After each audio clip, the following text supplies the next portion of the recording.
दोस्तों, जिस तरीके से पश्चिम बंगाल से यह खबर आई थी कि शुवेंदु अधिकारी की ओर से कॉमन सिविल कोड लागू करने की बड़ी पहल की जा रही है और उससे भी बड़ी खबर यह है कि ट्राइबल कम्युनिटी के समतुल्य ही कुर्मी समाज को उससे बाहर रखने का फैसला किया गया है। उसके बाद झारखंड में कई तरह के सियासी विमर्श पसरते हुए दिखे। मैंने भी वो खबर आपको दिखलाई थी और खबर यह थी कि भाजपा की प्लानिंग अब यह है कि बगैर जयराम, बगैर सुदेश महतो के ही झारखंड को फतह करना चाहती है। इसके साथ ही एक बड़ी खबर यह भी सामने आई थी जो सियासी गलियारों में पसर रही थी, सोशल मीडिया पर जिसकी चर्चा हो रही थी, वह चर्चा यह थी कि भाजपा की ओर से आसू पर इस बात का दबाव बनाया जा रहा है कि 2029 के विधानसभा चुनाव के पहले वो आसू को भाजपा में मर्ज कर दें। और तब मैंने एक सवाल उठाया था, मैंने पूछा था कि ओ आसू जो झारखंड में जल जंगल जमीन की प्रतीक रही है, ओ आसू जो झारखंडी अस्मिता की प्रतीक रही है, ओ आसू जिसका झारखंड के गठन में लंबा या सबसे बड़ा योगदान रहा है, ओ आसू जो कहीं ना कहीं सिद्धू कान्हू बिरसा मुंडा की बात करती रही है, उनके रास्ते पर चलने का दावा करती रही है, क्या वह आसू सरेंडर कर जाएगी या भगवान बिरसा सिद्धू कान्हू के रास्ते पर चलते हुए भाजपा के उस प्रपोजल को, उस दबाव को दरकिनार कर देगी और अकेला चलने का निर्णय लेगी? ये तमाम सवाल मैंने आपको पूछे थे, आज उसका जवाब मिलता हुआ दिख रहा है। दरअसल सुदेश महतो की ओर से या आसू की ओर से खेल गांव में एक बड़ा प्रोग्राम किया गया था और उस प्रोग्राम में सुदेश महतो ने जो बातें की है, जिस तरह के सवाल उन्होंने उठाए, जिस तरह से तंज किए हैं और इशारों में भाजपा को नसीहत देने की कोशिश की है, भाजपा के नेताओं पर सवाल उठाए हैं, वह अपने आप में उसके बड़े संकेत हैं। सुदेश महतो एक ही साथ कई मोर्चे पर संग्राम करते हुए दिख रहे हैं। वे भाजपा को तो नसीहत दे ही रहे हैं, सीएम हेमंत का जो प्रतिबद्धता है जल जंगल जमीन और हमुओं की जो प्रतिबद्धता है उस पर भी सवाल खड़े कर रहे हैं। वे दिसम गुरु के रास्ते चलते हुए दिसम गुरु के प्रति जिस तरह उनका आदर झलका है उसके भी अपने मायने हैं। पहले आप उस बयान को सुने। आपने नगड़ी गांव में, ये रांची के बगल का नगड़ी गांव में रिम्स 2 बोल के एक बड़ा डेवलपमेंट होना है। रिम्स 2 मतलब इस मेडिकल कॉलेज का नया कॉलेज आने वाला है। अब उदाहरण आपको बता रहे हैं, उस जमीन को लेकर विवाद कुछ पहले से चल रहा है और जब ये विवाद बढ़ा था, रिम्स बनाने की बात आई थी, तो आदरणीय गुरुजी तब विपक्ष में होते थे। उन्होंने वहां के हमारे आदिवासी समुदाय को आश्वस्त किया, खुद जगह पर गए, हल चलाया और संदेश दिया कि आदिवासी की जमीन को नहीं लूटा जाएगा, ग्राम सभा की मंजूरी जरूरी है। एक संदेश दिया और आज उसी ग्राम सभा, उसी के पुत्र के नेतृत्व में ग्राम सभा के निर्णय के बाद भी बाउंड्री बनने का काम चल रहा है और जिसके फादर ने इसका विरोध किया उसी का बेटा वहां पुलिस लगाकर ये बाउंड्री बनाने का काम कर रहा है। यही तैयार ग्राम सभा को इसी सरकार ने, ग्राम सभा की बात करने का सरकार को कहीं अधिकार नहीं है। इस राज्य के कई और नेता गए वहां पर, मैं उस आंदोलन को देख रहा था, कई नेता गए, तथाकथित नेता कभी भी कहीं पर पहुंचकर इस तरह के नेतृत्व देने का बहाना बनाकर अपनी रोटी सेकते। कल प्रतिनिधि उस गांव के लोग मेरे पास आए थे, क्योंकि मैं यहां बगल पे रहता हूं तो उनका स्वाभाविक हुआ कि आपके पास आना है और उन्होंने पूरी कहानी बताई। मैंने कहा कि भाई बहुत सारे राज्य के नेता यहां पर आए थे, कई और नेताओं ने हल चलाया, कई नेता आए, पूरा मैदान में सारना झंडा लगा हुआ है। इस सारना झंडा स्वाभिमान है। अगर ये स्वाभिमान है तो इस स्वाभिमान का अपमान किसका पुलिस कर रहा है, ये बताए हेमंत सरकार, बताए हेमंत सोरेन जी बताने का काम करें। और कहां गए वो लोग? एक भी नेता अब उस दिखाई नहीं दे रहे, वसूल वहीं पर खत्म हो गया। नशा को लेकर चर्चा चलती है, गुरुजी का था संदेश, लगातार जब भी वो मंच में आते थे वो नशाखोरी के विरोध में बोलते थे, क्योंकि नशाखोरी से सबसे ज्यादा नुकसान किसी का है तो आपके मन का है, चाहे वो पुत्र के रूप में या पति के रूप में, कहीं ना कहीं खोना तो आप ही को पड़ता है, ये सबसे ज्यादा आपका क्षति।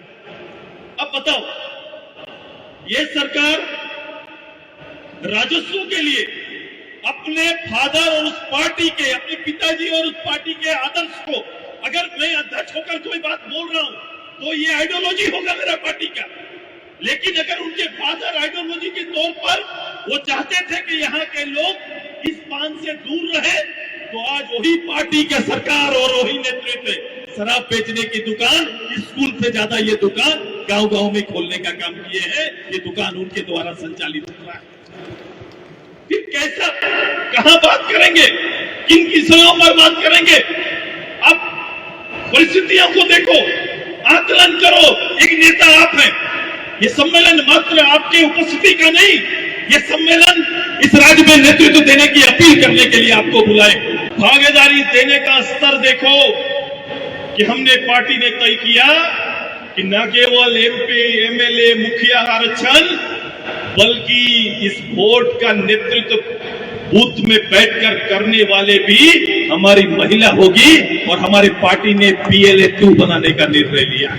आपने सुना, सुदेश महतो पूछ रहे हैं कि नगरी के किसानों के साथ जंग लड़ने का ऐलान करने वाले वे तमाम चेहरे कहां हैं? वे चेहरे कहां हैं जो खेत जोतो रोपा रोपो की कार्यक्रम कर रहे हैं? वे तमाम चेहरे कहां हैं जो कल तक किसानों के साथ खड़े दिखाई दे रहे थे? हालांकि उन्होंने नाम नहीं लिया, लेकिन इशारा किसकी ओर है? दरअसल बाबूलाल मरांडी से लेकर चंपाई सोरेन ने नगरी के किसानों के साथ खड़ा होने का ऐलान किया था। चंपाई सोरेन ने तो डुगडुगी बजाओ आंदोलन करने की बात कही थी, लेकिन आज वे चेहरे कहीं नहीं है। और यही सुदेश महतो पूछ रहे हैं कि आज वे चेहरे कहां हैं जो नगरी के किसानों के साथ खड़ा होने का ऐलान कर रहे थे, ये दावा कर रहे थे कि इन आदिवासियों से उनकी जमीन नहीं ली जाएगी।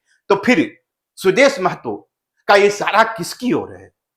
क्योंकि घोषणा तो बाबूलाल मरांडी की ओर से हो रही थी, घोषणा तो चंपाई सोरेन की ओर से हो रही थी। तो क्या सुदेश महतो ने इशारों में भाजपा को लपेट लिया? क्या सुदेश महतो ने यह साफ कर दिया कि नहीं, आसू जल जंगल जमीन की पार्टी रही है, आसू झारखंडी अस्मिता की पार्टी रही है? क्या यह संदेश दे दिया? क्या जिस तरीके से सुदेश महतो ने दिसुम गुरु का नाम लिया और जिस तरीके से उन्होंने कहा कि दिसुम गुरु पहुंचे थे यहां और दिसुम गुरु ने किसानों के पक्ष में मोर्चेबंदी की थी, दिसुम गुरु ने कहा था कि इनकी जमीन लेने नहीं दी जाएगी, तो क्या सुदेश महतो का यह संदेश यह है कि वे दीनदयाल उपाध्याय के रास्ते नहीं जाने वाले हैं? क्या सुदेश महतो श्यामा प्रसाद मुखर्जी के बलिदान से आगे की बात सोच रहे हैं? और जिस तरीके से वे दिसुम गुरु के नाम का गुणगान कर रहे हैं, क्या इसका भी कोई मायने है? आप समझ सकते हैं कि एक ही साथ वे भाजपा के नेताओं पर हमला कर रहे हैं, हालांकि वो नाम नहीं ले रहे हैं, लेकिन कहीं ना कहीं तंज कस रहे हैं। और उसके साथ ही जेएमएम की जो प्रतिबद्धता रही है, जल जंगल जमीन का जो नारा रहा है और दिसुम गुरु का जो संघर्ष रहा है, वे उसको भी याद कर रहे हैं। तो क्या इसका मायने यह नहीं है कि सुदेश महतो ने अपने तरीके से यह साफ कर दिया है कि 2029 में वे सरेंडर करने नहीं जा रहे हैं? जो लोग यह मान रहे हैं कि आंसू की जमीन या सियासी जमीन खिसक गई, जो लोग मान रहे हैं कि सुदेश महतो या आंसू का सियासी कद घट गया और इसके कारण वे सरेंडर की भूमिका में चले जाएंगे, वे गलतफहमी का शिकार हैं। क्योंकि यहाँ एक दूसरी बात भी नजर रखने वाली है। सुदेश महतो ने आज महिलाओं को संबोधित करते हुए, महिला प्रतिनिधियों को संबोधित करते हुए इस बात का ऐलान किया है कि पूरे झारखंड के 81 विधानसभा की सभी बूथों पर आंसू के महिला कार्यकर्ता मौजूद रहेंगे, जो उस बूथ का नेतृत्व करेंगे। इसके मायने क्या है? आंसू तो 10 या 10 से कम सीटों पर चुनाव लड़ती रही है, लेकिन जिस तरीके से सुदेश महतो की ओर से पूरे 81 विधानसभा के सभी बूथों पर अपने महिला कार्यकर्ताओं का तैनाती की बात कही जा रही है, उसके अभिप्राय क्या है? क्या आंसू यह मान नहीं चुकी कि उसे अब अकेला ही चलना पड़ेगा और अपने बूते लड़ाई लड़नी पड़ेगी? यह ठीक है कि सियासी जमीन उनकी खिसक चुकी है, यह ठीक है कि सियासी कद गिरता हुआ नजर आ रहा है, लेकिन आंसू का अपना अतीत रहा है। आंसू एक संघर्ष से निकली हुई पार्टी है, वह जल जंगल और जमीन की पार्टी है। क्या सुदेश महतो अब इसी बात को समझते हुए वे अपना विस्तार कर रहे हैं और 2029 नहीं, 2029 के आगे की लड़ाई तैयार कर रहे हैं? क्या सुदेश महतो एक बड़ी प्लानिंग कर रहे हैं? इस बयान के मतलब तो साफ है कि सुदेश महतो कहीं ना कहीं अब सरेंडर करने की भूमिका में नहीं है। और जो लोग ये मान रहे हैं कि, या भाजपा के अंदर से जिस तरह की खबर आ रही है कि भाजपा को 2029 में समझौता ही करना पड़ा तो जयराम महतो से करेंगे, यानी सुदेश महतो का वो सियासी कदम उनके पास नहीं रहा। इसकी भनक या इसकी समझ सुदेश महतो को हो चुकी है और सुदेश महतो अब एक बेहतर लड़ाई के लिए आगे बढ़ रहे हैं। एक तमाम सवाल अब उभर रहे हैं, लेकिन इतना साफ है कि सुदेश महतो ने आज अपने बयान से यह साफ कर दिया, अपने भाषण से यह साफ कर दिया कि वे न डरेंगे, न झुकेंगे, न सरेंडर करेंगे।